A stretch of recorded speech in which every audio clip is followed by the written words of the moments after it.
natin sa UGB, ito yun. Figurative body, sila yun, sila UP Med Percival yun. So yan ang mga pangalan ng mga yung mga ranggo. Para at least maintindihan niyo rin yung ranking system. Sa UGB, ang triumvirate ng UGB, ang meron yan is Universal Grand Master Founder. Ang tanong, sino ang UGMF sa atin? Ang UGMF natin ngayon, na may permanent rank status na UGMF, si UGMF isa. Kasi yung iba, wala silang recognition galing sa Apex Assembly. Ang nagdi-declare po ng UGMF, unang-una, dapat nasa UGB ka. Di ba? Bakit? Kasi ang UGMF, nanggaling po yan sa Universal. Pag hindi ka kasali sa UGB, never kang magiging UGMF. Take note yan. Kasi ang UGMF, ginawa ni BFG Abraham yan para sa triumvirate ng UGB. Hindi para sa iba. So ang UGMF, pag mayroong gumagamit yan na outside ng UGB, yan ay peke na naman. So, take note ang pinakamataas na ano sa UGB din, yung UGMF, maliban sa mga figurehead natin, figurative body. Sila BFG, si BMG, si UPM, yung mga title, yung mga rank nila, innate na yan dun sa position nila. Kumbaga noon pa na-establish na yan ng mga ano nila. So, sa UGB, gano'n yan. Ngayon, punta tayo sa Central. Ito yun. Sa Central Confederation, ang ranking sa Central, depende sa hawak ng Central Confederation. Halimbawa, ang Guardians Joint Command, ang pinakamataas na rank dyan na Central Confederation is Joint Grand Master Founder. Okay? Pag sinabing GGMF, Joint Grand Master Founder, sa Guardians Joint Command yan. Pag sinabing halimbawa sa akin, Allied Grand Master Founder, sa Allied Forces yan, sa GAP. Pag MGM ka, MF, sa Multinational Grand Master Founder yan. So at least alam nyo kung anong pagkakaiba-iba ng mga ranking. Now, ito yung rank pagdating doon sa Central Confederation. Ito naman ang rank pagdating doon sa kababaihan, sa Cluster Confederation. Take note magkaiba ang Central, magkaiba ang Cluster Confederation. Pares yung silang Confederation, pero yung kababaihan, mayroon din sariling Confederation yan. Yung Cluster Confederation. So yung ranking nila nakabase dito sa kababaihan. Yung mga triumvirate naman doon, nakabase doon sa Central Confederation. Pag ikaw ay Guardians International, ang rank mo is IGMF, International Grand Master Founder. Pag ikaw ay Joint Command, Joint Grand Master Founder. Pag ikaw ay JEL, Immigrant Grand Master Founder. So, nakadepende yan dun sa structure. Tingnan mo kung paano ginawa ni BFG Abraham yung mga ranking system na yan. So, kaya take note, kapag ikaw ay wala na sa UGB, hindi mo na pwedeng dalhin ang rango na yan. At hindi mo rin pwedeng imarka yan unless ikaw ay binigyan ng permanent rank status ng Apex Assembly. Tinatawag ka lang na ganyan, pero temporary rank status yan. Take note temporary and permanent. Ang temporary, pag ikaw ay nakasyon as triumvirate, ikaw ang may-ari ng rango na yan. Pero kapag ikaw ay umalis sa triumvirate, hindi mo pwedeng dalhin yan. Unless, dinesisyonan ng Apex Assembly, dahil dun sa inyong performance, sa trabaho mo sa Guardians, pwede kang maging permanent rank status niya. At forever mo lang dalhin ang rango niya. So yun ang sa Central. Now, punta tayo sa cluster at saka pillars at saka branch. Di ba kanina, ang pinakamataas, UGB, Central, Cluster. Ang cluster, ang rango ng cluster is National Grand Master Founder. Pag naging cluster ka na with 20,000 members, ang triumvirate dyan ay magiging National Grand Master Founder, Premier Chief Global Supreme, Cluster International Chairman. CIC. Naririnig niyo yung CIC, di ba? Ang CIC, cluster yan. Yun ang pinanggalingan ng CIC, kaya nag-cluster yan. So para maintindihan nyo, ang mataas mong rango is National Grandmaster Founder. PCGS, CIC. Ngayon, ang tanong ko sa inyo, anong mataas? PCGS o CIC? Ha? Sigurado kayo? Ha? Yan. Para at least alam nyo.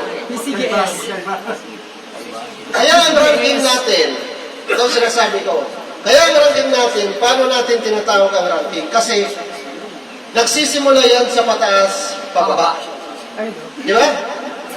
Paano ko sinulat yan? Hindi ako nagsulat yan, si BFG yan. National Grandmaster Founder, yung GMF. Yun ang pinakamataas na rango. Tapos, ang sunod yan, Prime Chief Global Supreme. Tapos, CIC. Tapos, Master Senior Founder. Senior ranking magico. Okay? So, nakukuha nyo na ngayon na ito yung ranking system talaga na ginawa ni BFG. Kaya ikukorek ko rin yung ranking system na paano nyo tinatawag. Anong dapat mauna? Ang EGMF o yung PCGS? Ha? So, paano nyo ko tatawagin? PCGS EGMF or EGMF PCGS? EGMF. Ganito kayo, no? Yun ang sinasabi ko.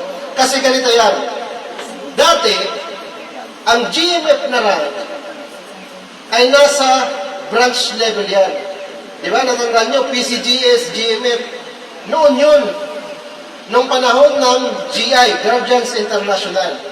Kasi nung panahon ng GI, PCGS, GMF yan. Nung nagkaroon ng UGB, ng maraming Central Confederation, kinuha ni BFG Abraham ang GMF, nilagay niya sa taas ng PCGS.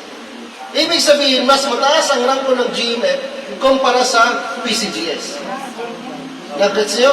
Kasi ang PCGS, sabi ni BFG Abraham, yan ay supremo.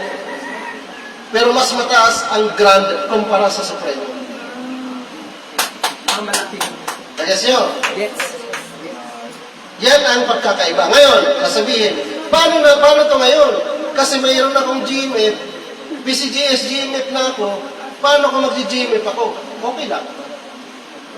Kasi ang classification na yan, pag nasa marking yan, pag ang GMF mo nasa ilalim ng PCGS, ibig sabihin yung GMF mo sa branch yan. Pero kung ang GMF mo nasa itaas ng PCGS, ibig sabihin yan sa pillar level yan. Di ba? So, hindi lahat na may GMF, mataas na sila. Hindi, ang PCGS din, hindi rin mas mataas yan kumpara sa GMF. Para at least, para malaman nyo, kasi kinuha na ni BFG yan. Ang GMF, dati niyang ginagamit yan ni BFG, tingnan nyo. Kasi dati, naging siya, founder, kinuha ang founder sa kanya, ginawa niyang master founder sa sarili niya. Kinuha din ang master founder sa kanya, ginawa niyang grand master founder. Kinuha pa rin ang GMF sa kanya, anong ginawa niya? Ha? Ginawa niyang UGMF. Ganun din, yung UGMF binigay niya rin. O siguro yung BFG wala nang kukuha sa kanya. Di ba? Ang ranking system galing kay BFG yan, wala nang iba. Kaya walang ibang pwedeng gawa-gawa dyan ng mga ranggo na hindi yan galing kay BFG Abraham. Merong ibang gumawa ng mga kung anong ranggo. Wala yan. Kaya dapat natin maintindihan pagdating sa ranking system. Ito nasa libro mismo ito sa mga dokumento ni BFG Abraham. Ngayon, classify lang natin sino ang pwedeng gumamit dyan. So ngayon, pag-address niyan, halimbawa, ako i-address nyo. Ang address ko is EGMF Nestor PCGS Jusia Nirsa Jr. Si UPM, paano nyo siya address ng tama? UPM Arthur FGF Percival Cummins Jr. Aling FGF niya sa dulo? Allah, hindi nyo alam ano? Universal Pioneer Master Universal Pioneer Master Arthur Founder Godfather Percival Cummins. Ba? Ano? Apa, sir? Kasi, ganito yung explanation niyan. Pagdating sa atin, ako AGMF, Nestor Nersa Jr. Ibig sabihin, yung AGMF ko, temporary rank ko to. Pero ang rank ko talaga ay PCGS. Kasi ang AGMF ko, hindi pa ako binigyan ng Apex Assembly ng permanent rank status. Nakuha nyo? So, pag sinabing temporary status, huwag mo munang imamarking yan. Bawal yan. Huwag kayo na mag-marking pag hindi pa binigay. Kaya mag-question tayo. Ngayon, ang iba nandyan na, okay. Lalo pag PCGS, okay lang yan. Marami ng PCGS eh. Pero, yung dokumento niyan, ibibigay yan doon sa Apex Assembly para maging permanent rank status sa inyo as long na makuha nyo yung 1,000 members para maging isang branch. Kasi ganito yung itsura yun, di ba? Ang isang branch, 1,000 members. Sa isang branch ngayon, magkakaroon ka ng 3 PCGS. Ito yan, dito. So bago tayo mapunta doon, pillars muna. Ito yung pillars. GMF, PCGS. So magkaiba naman dito. Hindi siya CIC, CNC. Charter National Chairman, Charter National Coordinator, Charter National Consultant. Bakit iba to? Dahil position to na binigay. Kasi ang triumvirate ng pillar is Chairman, Consultant, at saka Coordinator. Sa Apex yan, o sa Central yan, ganito sa Central, President, Director, Advisor. Okay, ito yan. Sa Pilar, ang chairman yun ang President. Yung coordinator, yun ang Director. Yung consultant, yun ang advisor. Tawa nyo, ganun ginawa yan ni BFG Abraham. Para mas naiintindihan nyo. Ng position na yan, actually parehas lang yan din sa position ng Pilar. Pinag-iba lang niya para ma-identify na ito ang central, ito rin yung cluster, ito yung Pilar. Nag-guess nyo? So, now, gusto niya kasi triumvirate system. Pagdating mo sa branch, ayan, PCGS, CND, MFSRG. Wala nang GMF dyan, di ba? Kasi yan dapat ang PCGS. So, ang PCGS, sa isang branch na may 1,000 members, dapat 3 yan. Okay? So, sa isang branch, dapat 3. Kasi meron yung director, may president, at saka advisor. Ngayon, anong mataas na PCGS sa branch? Yung director, yung advisor, o yung president? Ha? Director. Kasi, founding chairman yan. Ang director, ang PCGS, CND director, yun ang founding chairman ng isang branch. Ganun dinidefine yan. Actually, lahat to galing sa Guardians International, sa GI. Yun ang ranking system na ginawa nila noon. Actually, ni BFG. Ngayon, hindi ka paabot ng, ng 1,000 members. So, ang classification mo ay group pa lang. So, ang dadalhin mo muna, CND, CNP, CNF, CNA. May CNF dahil may corporate national founder, dahil may incorporator.